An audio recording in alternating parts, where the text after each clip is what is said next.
সমস্যাটা আসলে তখনই হলো যখন মানুষ চিনতে শুরু করলাম, যখন শিখতে শুরু করলাম মুখ আর মুখোশের মধ্যে পার্থক্য, যখন চোখগুলো জানান দিল কে কাছের আর কে দূরের, কে উপকার করতে জানে আর কেই বা স্বার্থ খোঁজে। হ্যাঁ, সমস্যাটা তখনই শুরু হলো যখন মানুষ চিনলাম খুব কাছ থেকে, বোকা আমিটা ধোকা খেয়ে হলাম দারুণ কঠোর।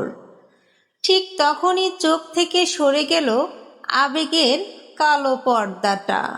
আলোর ঝটকায় চোখগুলোকে স্থির করে যখন আলতো করে চোখ খুলে তাকালাম, তখন বুকের ভিতর কিসের যেন ধাক্কা অনুভব করলাম, এবং যা দেখলাম তার জন্য প্রস্তুত ছিলাম না মোটেও।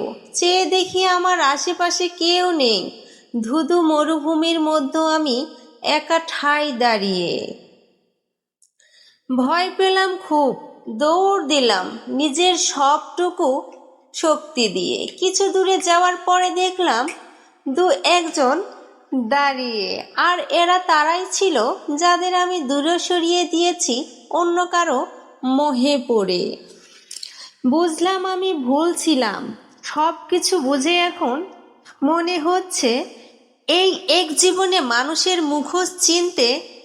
মুখোশ চিনতে পারাটাই আমার জন্য ভীষণ অভিশাপের। না মানুষ চিনতাম, আর না কাছের মানুষের সত্যের আড়ালে মিথ্যেকে জেনে যন্ত্রণার আহাত সৈনিকের মতো ছটপট করতাম। সত্যি মানুষের মুখ আর মুখোশ চেনা ভীষণ কষ্টকর।